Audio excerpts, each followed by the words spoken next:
these people here in DC, all these mothers, children been killed in the streets by juveniles, being carjacked by juveniles. The 5 girls who attacked Reggie Brown were all tried and found responsible as juveniles. Currently under DC law, juvenile offenders can only be held until they're 21, so the girls will all get out within the next few years.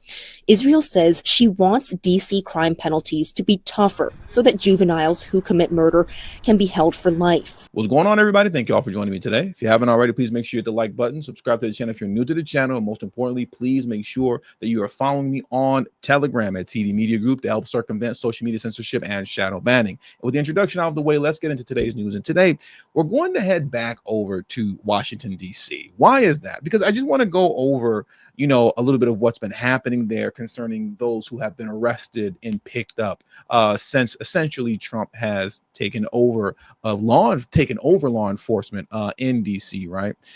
Look at this here. And I need you to explain to me how anybody can be mad at this. Because what's happening right now, and it's been happening over the past, we'll say, day or two, is that you have Democrats that are desperately attempting to make this into a racial issue, something to the degree of Donald Trump is attacking black people or something nonsensical like that, when it's very much so a crime issue. Fortunately, the racial aspect of it isn't sticking. I don't see it sticking. Most people aren't going for it, but it's still really annoying to listen to, like nails on a chalkboard. But as it pertains to those getting picked up off the street, look at this here, right? This was from, I believe, the first night. Operation Making DC Safe and Beautiful. Multi-agency task forces are hitting the streets of Washington, D.C., cleaning up crime and keeping our neighborhoods safe. In one night, and this is what they did in one night, arrested 37 criminals, seized 11 firearms, issued 4 narcotic charges, right? So you see one guy here, failure to appear for a trial on an assault offense. You scroll down some more. Photos are a little bit smaller. I'll zoom in here. You got this guy here, possession of firearm, possession with intent to distribute narcotics and carrying a pistol without a license. We got this other guy here, possession of a firearm, possession with intent to distribute narcotics, carrying a pistol without a license. We have this guy here, unauthorized use of a vehicle. He looks extremely salty. This guy looks like he's about to cry. We got another guy here, possession of a firearm, possession with intent to distribute narcotics, carrying a pistol without a license, and it goes on and on, right? I don't need to belabor the point. But what this speaks right to is the reality that if fighting crime was actually a priority for Democrats, and if that was something that they were genuinely serious about, this shows what you can actually do if the will is there to do it. Because once again, this was just one night of intently making it a point to go after and remove criminals off the street, right? Not just patrolling and waiting for something to happen, but going out with the purposes of saying, we are targeting the bad guys. For the most part, a lot of them, we know who they are, and we're going to specifically target and go after them. And that's how you're able to get all that in one night, right? Without even really trying. This is like a half-hearted effort. This was night one. So it speaks volumes to how much Democrats don't actually care about the cities that they run, and they don't care about the people who live in the cities. They only care about the chaos that exists, because as long as there's chaos, they can always find a way to pivot it over to say, well, this chaos exists because of Republicans. It exists because of conservatives. It exists because of some sort of racism. It exists because of sexism, homophobia, right? Despite the fact that you're living in a Democrat city. It's DNC from top to bottom. When you're talking about states and cities like, Chicago, Illinois, the city of Chicago is state of Illinois, right? You're talking about California. You're talking about the city of Los Angeles. Democrat control for how long? Especially when you break it down to city. What racism? What discrimination? What sexism? What homophobia? What are you talking about? Republicans where? Republicans borderline don't even exist in a state like Illinois. Don't even exist. But that chaos is necessary in order for them to stay in power. So they'll allow folks like this to run around and terrorize the communities that you live in while placing and shifting the blame on someone else.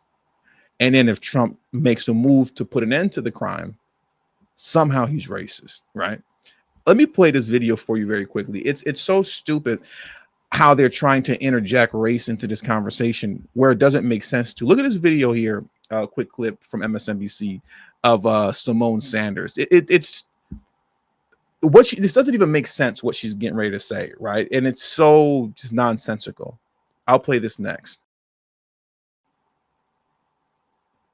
You don't think more police make streets safer?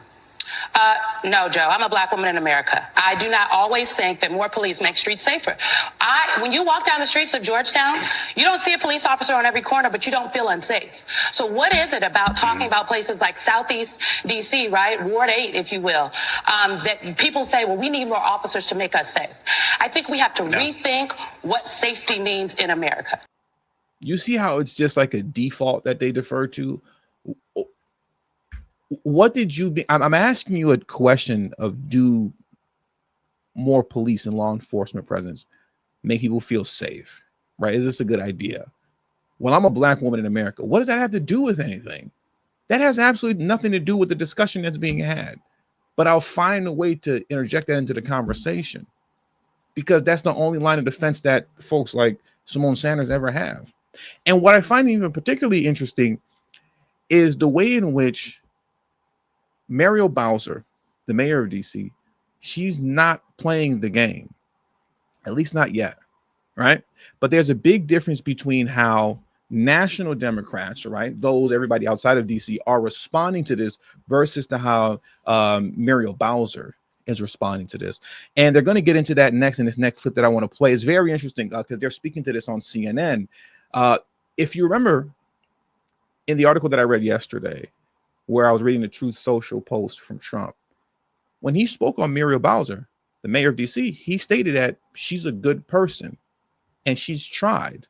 She's had multiple chances to get it right concerning the crime problem, but now I'm going to have to step in. But my point is that he highlighted and stated that she's a good person and she's tried. Trump doesn't just hand out compliments willy-nilly. If he's handing out a compliment, it's because you're operating with common sense and you're not giving nonsensical resistance to what you know needs to be done. And I'm going to play a clip from Muriel Bowser essentially stating that in a moment. But first, let me play you this clip on CNN where they're discussing that there is a divide between the national Democrats and Muriel Bowser, and they're not following her lead. They're going down the road of fear mongering and the like. So let's get into this clip next. What's striking is that National Democrats are not following Mayor Bowser's lead on this, and that National Democrats have been insisting, just look at the statistics. We have 30-year low, violent crime. Whereas Mayor Bowser is talking about, hey, we need to get 500 more police officers on the streets. We'd like the federal government to help us rebuild our jail. She's talking about some of the reforms she did to make it so accused violent offenders don't get out of jail pre-trial. So there is this disconnect, and I've talked to Democratic strategists today that think that, National Democrats saying, look at the statistics is sort of a tone-deaf way to react. And it's very much, isn't this the exact same problem that Democrats had last year? Look at the statistics. We promise you the economy is great, while people are going, it doesn't feel great to me. That feels like a lot of this conversation around crime, that you can point to statistics all day long that say, hey, DC is safer this year than it was last year. But do people feel safe? Bottom line, if they don't, they may be more okay with something that would otherwise be considered extraordinary. And that's what I talked about in the last video, right? I called it the real feel because I was comparing it to when you're looking up the weather online and stuff like that, depending on the weather app you're using or if you're Googling it, right? It'll say the temperature outside is 85 degrees, but then if you look on the bottom, it says real feel 92, meaning that technically it's 85 degrees, but it feels significantly hotter outside. And that's a hill that the Democrats are dying on. This idea that crime is down, it's record low in all these DNC cities, which they're not. As we discussed in the last video, they are manipulating the data, right? They're manipulating it and just outright not reporting crime. I'm going to get into that later on in this video concerning here in Los Angeles, right? But when we're talking about crime being down, and they're using the statistics to say, oh my God, why is everybody overreacting? Look at the data. If the people don't feel it, then the data means nothing. And the reality is people don't feel it. You're just talking numbers. You're just, it's these are phantom victories concerning crime allegedly being down, which it isn't. And we're going to get more into that shortly. But the reality is that people don't feel it. And the mayor of DC is very aware of this, that people don't feel it. She probably doesn't even feel it herself. And that's why she's playing ball. And she's more than happy to let Trump essentially do the dirty work of what she's unwilling to do, essentially because she's a Democrat. Because if you're a Democrat, you're not allowed to be tough on crime. You have to just let it go. You have to let the madness happen. You got to cook the books. You got to just not report it altogether. And now that Trump is stepping in and saying, I got it from here, I think she's very much so happy that he's doing so. And that's why you don't see her giving any significant pushback. Look at this clip here. It's another clip here from MSNBC where they're trying to push on Muriel Bowser that this is some sort of a racial issue, right? That Trump is targeting Black and brown communities. And the mayor of DC, she doesn't bite at all. She doesn't bite at all. If anything, she goes the complete opposite direction. Check this out next. One of the things that we have seen over and over from the president, from his team, Stephen Miller saying it's like Baghdad in Ethiopia. They seem to hold their harshest criticism sometimes for cities that are majority Black and brown. Do you see that, and what do you think that means? I think that I have been dealing kind of with this issue for a number of years. It's kind of easy fodder on the campaign trail. But now we're talking about governing, and my job is to focus on making sure our city is running well, and people enjoy a great quality of life. And I think we're doing a really good job. We do need the federal government's help, as I mentioned, because they have an outsized influence on our criminal justice system. We need more prosecutors. We need more judges.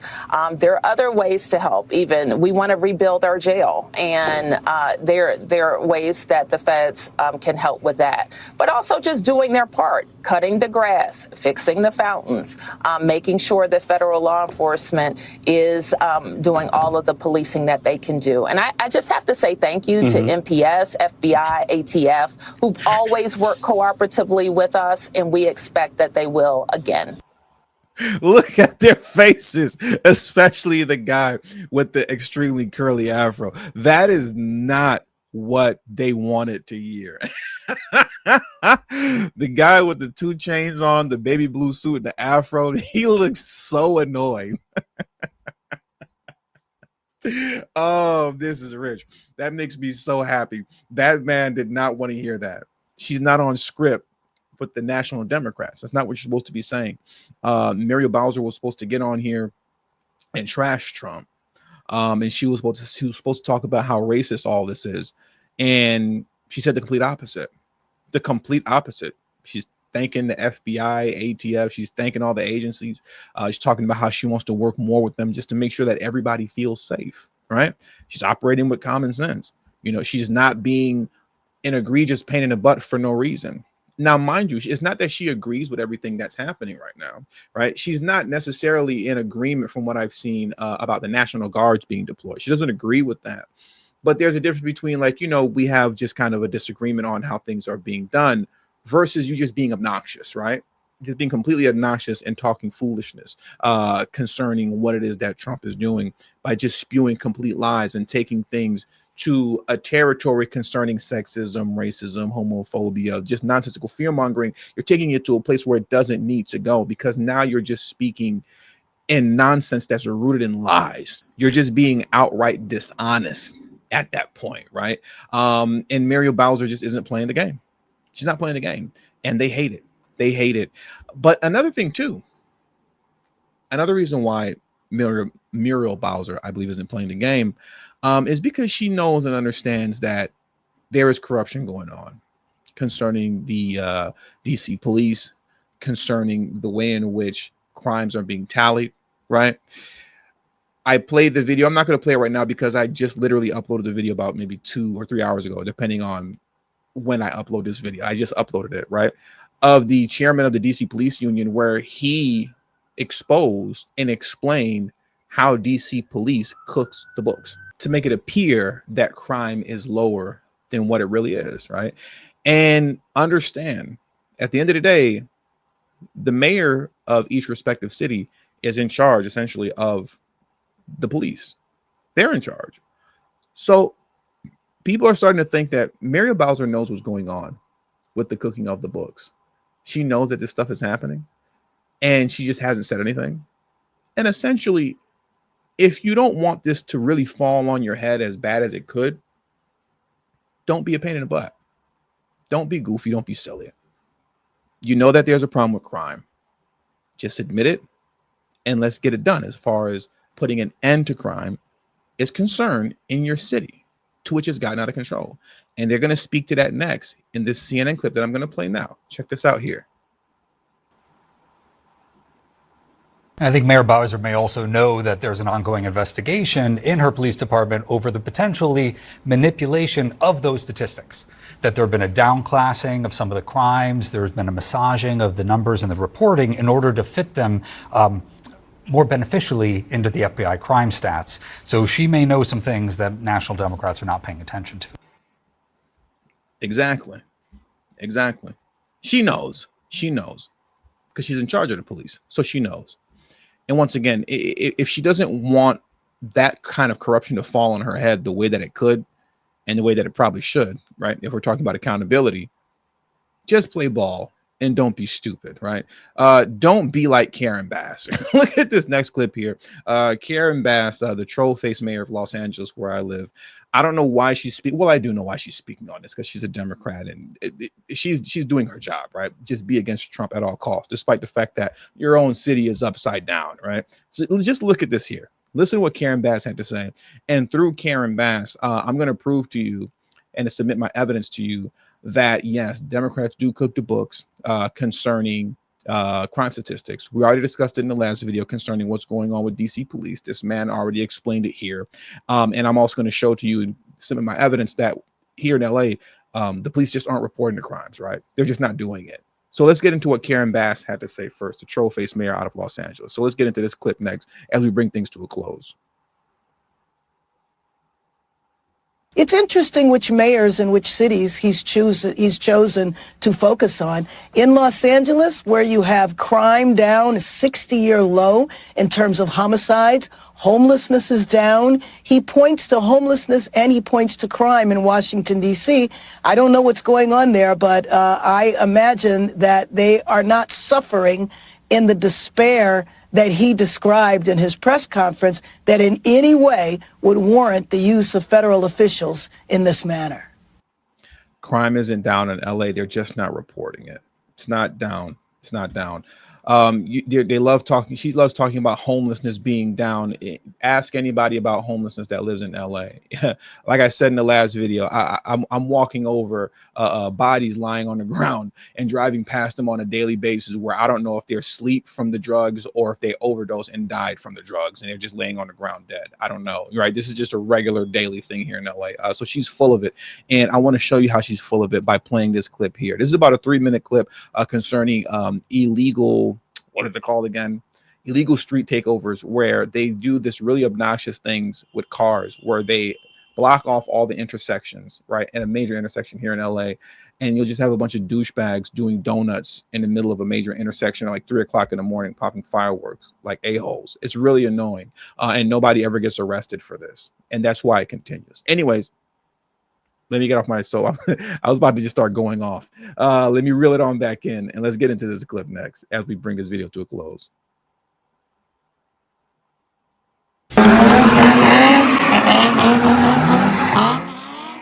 Now at 10, mayhem in the streets of downtown LA in the middle of the night.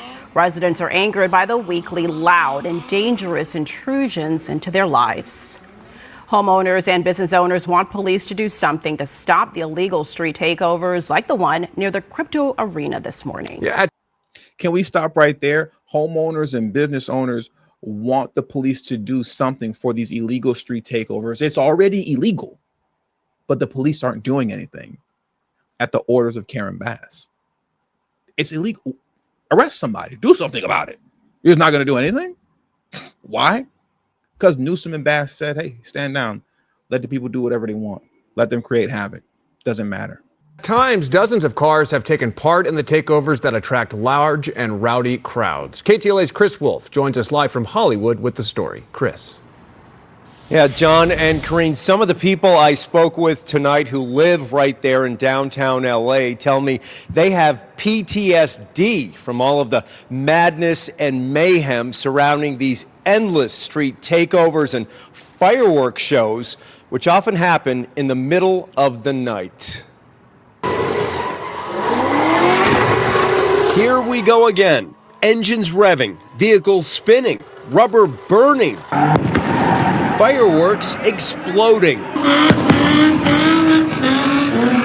These are the sights and sounds of the latest street takeover in downtown Los Angeles near Crypto Arena. Witnesses reported as many as 50 drivers participating in the illegal yet pervasive and persistent pastime, converging at the intersection of Figueroa and 12th Streets around 3 a.m., offering spectators and the community burnouts and donuts, but not the kind most people enjoy for breakfast.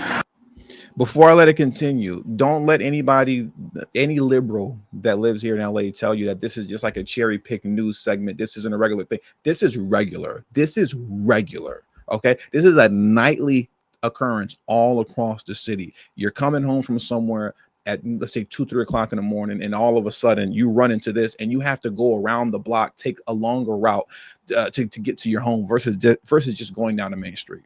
Okay. I just encountered this. I want to say it was last week. It was sometime last weekend, where I was trying to go home, and a couple blocks away from my house, I had to go around the block and, to get to my house, because as usual, this is going on where the street corner is completely blocked off and you have a bunch of a-holes doing donuts in the middle of the street. And I was even able to hear it from my house when I got home, because it was very close to my home. Now, fortunately, it wasn't close enough to where it could keep me up at night. When I got into the house, I could hear it from inside of my house, and everybody in my family was still sleeping. So that's a good thing, but it's completely ridiculous. And the area that they were doing it in also as well was an area, an intersection that you can say was recently beautified, right? They put down, new paint, new, crosswalk paint and stuff like that, fix the sidewalks up a bit. They just made the intersection look better. And now it looks like trash again. Why? Because you have tire skid marks all throughout the intersection, all throughout the crosswalk. It just looks like garbage all over again. Excuse me. This is the importance and why I don't have an issue with like really stiff sentences and stuff like that. If it was up to me, I promise to God I'd give everybody their 20 years in prison. Go sit down somewhere. It costs too much money to live in this goofy city to be having to deal with this kind of stuff. It costs too much money to live here, man. You pay too much in taxes and fees and cost of living. And I think last time I did a video when I was talking about LA, which was last week, I think I said the average cost of a house is somewhere around $850,000. Then I looked it up afterwards. It's close to $1 million now at this point. The average cost of a home here in LA is $1 million. You pay so much money to live in a shack in this city. You would think that at least streets could be clean. You're not walking over bodies where you don't know whether they're asleep or dead. You know what I mean? Walls aren't tagged. At least the city looks decent. At least you're not surrounded by nonsense and foolishness. But no, you pay an arm and a leg to live here, and then you have to live amongst animals who don't get arrested ever. Anyways, let's let the video continue. I'm very sensitive to noise, so obviously I got to go check out what it was, and then hearing the loud explosions and realizing that's fireworks, just those nonstop cars coming in and out, more people started gathering. It can be very traumatic, or you're waking up to explosions. You don't know if it's a bomb or whatever it may be. Fireworks stayed on the ground, but Errol Moore lives in a high-rise apartment building near the hell-raising hotspot. The sales. That's regular What you saw regular, and those are grown men too. Those aren't teenagers. 9 out of 10 times, those are grown men riding on these little makeshift mini motorcycles in the middle of the street. There's no license plate. It's not street legal. Do the police pull anybody over? Nope, absolutely not. Just all in the way, creating traffic, being a nuisance. That what you just saw right there is so LA. That is so LA. That's so regular. Rep and brand manager for designer eyewear was rewind it back just a little bit. Whatever it may be. Fireworks stayed on the ground, but Errol Moore lives in a high-rise apartment building near the hell-raising hotspot. The sales rep and brand manager for designer eyewear was expecting a higher quality of life when he moved here. He didn't find it, and after several sleepless nights, is ready to move. Whether the city officials can put together a plan to kind of slow it down and get these people in a different direction as far as, maybe get in the gym, find another hobby. I don't know, like find another thrill, but because you're literally impacting everybody around you. I thought it was warfare going on, 3 o'clock in the morning. My younger side of me says that was pretty cool. My more mature side of me says pretty dangerous. LAPD officers responded, and officials say cops were able to clear the area. Apparently, no one was cited or arrested. We can end the video there. Apparently, nobody's cited or arrested. Crime is down, a record 60-year low, because you don't record crime. When you do, you cook the books and you downgrade it, and then outside of that, when you come across foolishness like this, you just don't report it, and it's illegal. It's illegal. You could hand out an abundance of tickets, an abundance of citations. You could arrest a whole bunch of folks right now, and they just don't. They just admit it to you here. But then the Democrats will sit up here and talk to you about how crime is down in their city. They're just not reporting it. Let me play that one more time. They just don't report it. My more mature side of me says pretty dangerous. LAPD officers responded, and officials say cops were able to clear the area. Apparently, no one was cited or arrested. Not long afterwards, police were called to the scene of a break-in and theft at a nearby sports merchandise store. More often than not, acts of vandalism, break-ins, and burglaries occur in close proximity to street takeovers. Nobody was arrested, ever. Nobody's arrested, but crime is down. I swear, y'all don't want me to be governor, mayor. People say stuff like that in the comment section sometimes. You should run for office. I promise to God I'll be Bukele in El Salvador. I'm snatching everybody up. You're going to sit down for 20 years. You're sitting down. It's over for you. It's over for you. You start handing out crazy sentences. You watch how fast all this stuff comes to an end. You saw how quickly all the Tesla fire bombings came to an end when the DOJ, when Pam Bondi put the feds on these people and they started arresting them. And then the reports were coming out that they were looking at 20 years in jail. 2 were looking at 20 years. Another was looking at 40 because he didn't just set the dealership on fire, the cars on fire. He started shooting the dealership up he started to shoot the dealership up as well, right? He shot it up. 20, 20, and 40. Once the people heard 20 years, and 40 years in prison, all of a sudden, that stuff came to an end, didn't it? Real quick. Start body slamming people with time and destroying some lives for being retarded. You'll bring it to an end. You'll bring it to an end. But if you're talking about a DNC city, it's not going to happen. Once again, crime isn't down. They're just not reporting it. That's all. They don't report it. And with all that being said, that does it for today's news. So I want to thank you guys for joining me today. Please hit the like button on your way out. Subscribe to the channel if you're new to the channel. Share this video on your social media platforms. And also, please do not forget to follow me on Telegram at TD Media Group. Link to my Telegram is in the description box below and pinned in the comment section as well. Thank you all for your time. And until the next video, peace and have a great afternoon.